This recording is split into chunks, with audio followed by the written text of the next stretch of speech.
பண்பையும் ஒழுக்கத்தையும் ஒரு கணம் திரும்பி பாருங்கள். நான் மேலே சொன்னவர்களுக்கு எந்த வகையிலும் குறைவில்லாத அளவுக்கு அவர்களுக்கு போட்டிக்கு போட்டியாக இன்று முஸ்லிம் சமுதாயம் தங்களை மாற்றியமைத்துக் கொண்டிருக்கின்ற ஒரு நிலைமை இன்று முஸ்லிம் சமூகத்தில் ஏற்பட்டிருக்கிறது. ஒரு காலத்தில் இந்த உலகத்தில் தங்களுடைய உயர்ந்த ஒழுக்கத்தால் நாகரிகத்தால் உலகத்துக்கு இஸ்லாத்தை சொன்ன சமுதாயம் இன்று தன்னுடைய பண்பாடு ஒழுக்கம் காரணமாக 4 பேருக்கு முன்னால் தலை நிமிர்ந்து நிற்க முடியாமல் தலை குனிந்திருக்கின்ற ஒரு வேதனை இன்று முஸ்லிம் சமூகத்துக்கு ஏற்பட்டிருக்கிறது.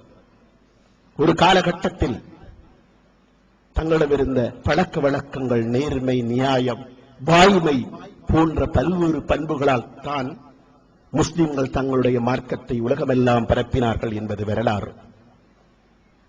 தெற்கு தென்கிழக்கு ஆசிய நாடுகளில் இஸ்லாம் பரவிய வரலாற்றை பார்க்கிற போது இந்த நாடுகளுக்கெல்லாம் சவுதி அரேபியாவில் இருந்து அரபு நாடுகளில் இருந்து இஸ்லாமிய பிரச்சாரகர்கள் வந்து இஸ்லாம் பரவவில்லை.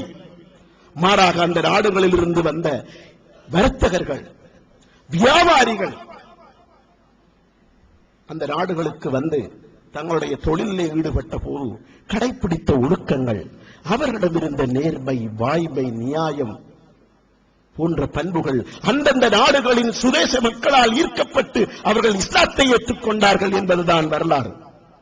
இந்த நாட்டில் இன்று முஸ்லிம்கள் வாழ்ந்து கொண்டிருக்கிறார்கள் என்றால், லட்சக்கணக்கான முஸ்லிம்கள் இந்த நாட்டில் வாழுகிறார்கள் என்றால், இந்த நாட்டுக்கு அரபு நாடுகளில் இருந்து பிரச்சாரகர்கள் வந்தார்கள், அதனால் இந்த நாட்டில் முஸ்லிம்கள் வந்தார்கள் என்பது பொருள் அல்ல.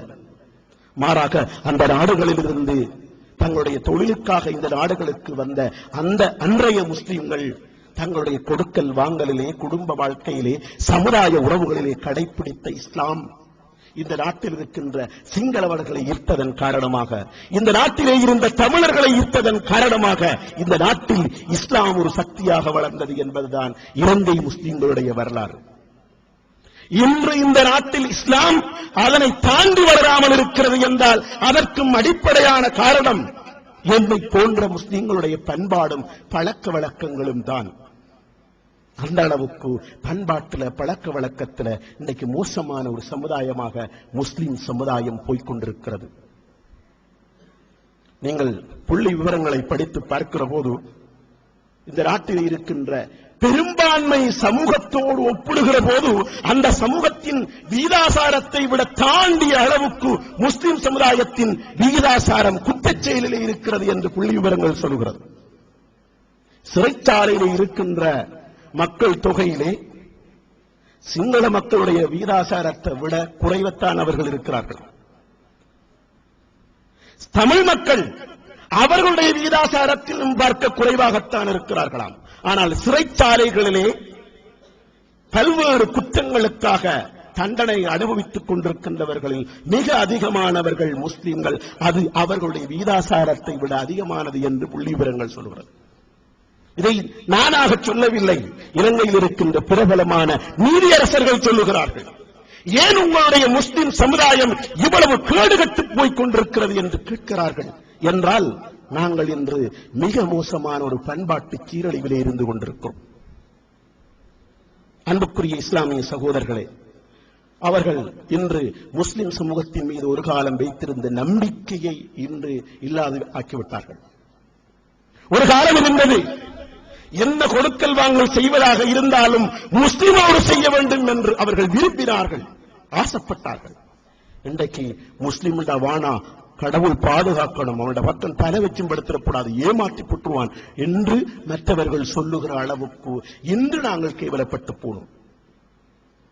முஸ்லிமோட கொடுக்கல் வாங்கல் செய்யணுமா, முஸ்லிமோட தொழில் செய்யணுமா, அவனுடைய கடையில சாமான் வாங்கணுமா, அவனுடைய பொருளாதார எந்த நடவடிக்கையாக இருந்தாலும் கொஞ்சம் ஜாக்கிரதையாக இருந்து கொள்ளுங்கள் என்று மற்றவர்கள் தங்கள் சமூகத்தாருக்கு புத்தி சொல்லி அனுப்புகிற அளவுக்கு நாங்கள் இந்த பண்பாட்டு விஷயத்திலே கேவலப்பட்டு போனோம்.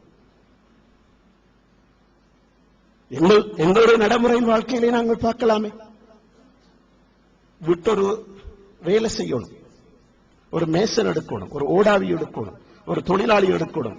ஒரு முஸ்லிம் யாரை எடுக்க வேண்டும் என்று விரும்புகிறான்? முஸ்லிம் எடுக்கப்படாது, அப்படித்தான் விரும்புகிறான். ஏனென்றால் அவன் அதிகப்படியான கூலி கேட்பான். இரண்டாவது நேரத்துக்கு வரமாட்டான், மூணாவது ஒழுங்கா வேலை செய்ய மாட்டான், நாலாவது ஒழுங்கா செய்யறான்னு சொன்னா சண்டை பிடிச்சிட்டு போவான். எனவே ஒரு முஸ்லிம் எடுத்து ஒரு வேலையில் மாரடிப்பதை விட முஸ்லிம் அல்லாத ஒருவர் எடுத்தா செல்ற மாதிரி கேட்டு காசை வாங்கிட்டு டைமுக்கு வந்து டைமுக்கு வேலையை முடிச்சு தந்துட்டு போய்த்துருவான். முஸ்லிம் கிட்ட கொடுத்தா நல்லா ஏமாற்றுவான் என்று நாங்களும் என்று தெரிந்து வைத்திருக்கிறோம். என்றால் இன்று முஸ்லிம் சமூகம் தங்களுடைய பண்பாட்டிலே மிக மோசமான ஒரு நிலையை இன்னைக்கு நோக்கி சென்று கொண்டிருக்கிறது. ஆக அன்புக்குரிய சகோதரர்களே, இந்த உலகத்தின் பண்பாட்டு வறுமைக்கும் இன்று